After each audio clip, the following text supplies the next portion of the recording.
क्या केएल राहुल वाकई टी20 के अच्छे खिलाड़ी हैं? पूरी सच्चाई आंकड़ों के साथ। आज जब भी टी20 क्रिकेट की बात होती है, एक नाम अपने आप सामने आ जाता है, केएल राहुल। कभी तारीफ के साथ, कभी गुस्से के साथ और कभी सीधे सवाल के रूप में। क्या केएल राहुल अब टी20 क्रिकेट के लिए सही खिलाड़ी हैं? क्या वो पुराने हो चुके हैं? क्या उनका गेम स्लो है या फिर हम उनसे वो उम्मीद कर रहे हैं जो उनका रोल ही नहीं है? आज इस वीडियो में कोई फैन बॉय बात नहीं होगी, कोई हेट भी नहीं होगी। आज सिर्फ आंकड़े होंगे, कॉन्टेक्स्ट होगा और सच्चाई होगी। भूमिका, राय नहीं, रिकॉर्ड बोलेंगे। टी20 क्रिकेट आज सिर्फ एक फॉर्मेट नहीं है, ये एक माइंडसेट है, एक टेम्पो है, एक प्रेशर कुकर है और इसी प्रेशर में कई अच्छे खिलाड़ी स्लो कहलाने लगते हैं। केएल राहुल के साथ पिछले कुछ सालों में यही हुआ है। लेकिन सवाल ये है, क्या राहुल सच में टी20 में खराब हो चुके हैं या फिर हमने टी20 को ही एक ही तरीके से देखना शुरू कर दिया है? इसका जवाब एक लाइन में नहीं मिलेगा। इसके लिए हमें राहुल के पूरे टी20 सफर को समझना होगा। सबसे पहले इंटरनेशनल टी20 की बात। केएल राहुल ने भारत के लिए 72 टी20 इंटरनेशनल खेले हैं। इन 72 मैचों में उन्होंने 2265 रन बनाए हैं। अब यहीं रुककर सोचो, 2265 रन कोई एवरेज आंकड़ा नहीं है। उनका बैटिंग एवरेज है लगभग 38 और स्ट्राइक रेट है करीब 139। अब जरा टी20 के कॉन्टेक्स्ट में सोचो, अगर कोई टॉप ऑर्डर बल्लेबाज 38 की एवरेज से रन बना रहा है और स्ट्राइक रेट 139 है, तो क्या उसे कमजोर कहा जाएगा? बिल्कुल नहीं।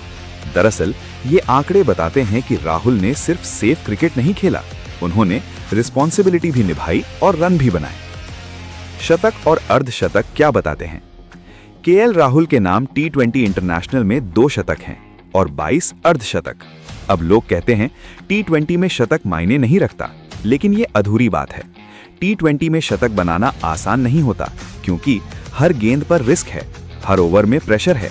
और फिर भी अगर कोई खिलाड़ी बार बार 50 प्लस स्कोर करता है, तो इसका मतलब है वो गेम को पढ़ सकता है, वो सिचुएशन समझता है, और राहुल यही करते आए हैं। राहुल का रोल, ओपनर की जिम्मेदारी। अब एक बहुत जरूरी बात, केएल राहुल अधिकतर टी20 इंटरनेशनल में ओपनर के तौर पर खेले हैं और ओपनर का काम हमेशा सिर्फ तेज मारना नहीं होता। ओपनर का पहला काम होता है विकेट बचाना, क्योंकि अगर शुरू के 3 ओवर में 2 विकेट गिर जाएं, तो पूरी टीम प्रेशर में आ जाती है। राहुल का गेम यहीं पर काम आता है।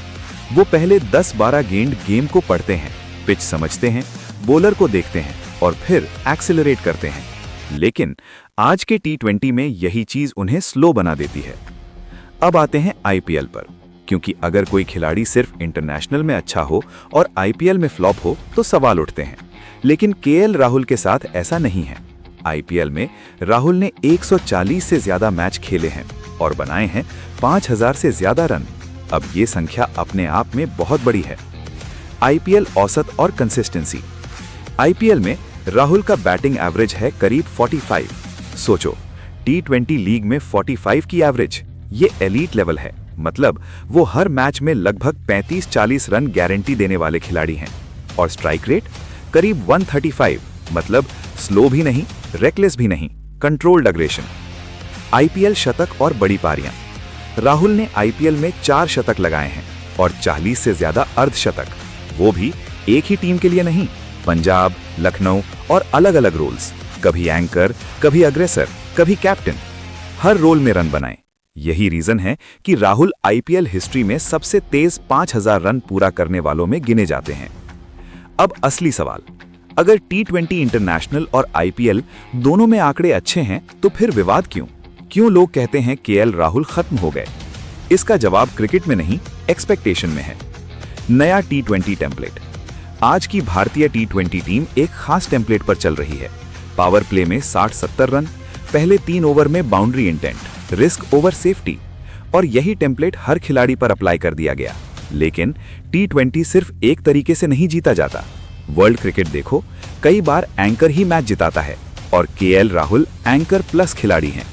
राहुल बनाम परसेप्शन। जब राहुल 30 गेंद पर 40 रन बनाते हैं तो लोग कहते हैं स्लो इनिंग्स, लेकिन वही पारी अंत में 80-90 तक पहुंचती है तो वही पारी मैच विनिंग बन जाती है। परसेप्शन बीच में ही जजमेंट कर लेता है। अब सारे आंकड़े एक जगह रखो।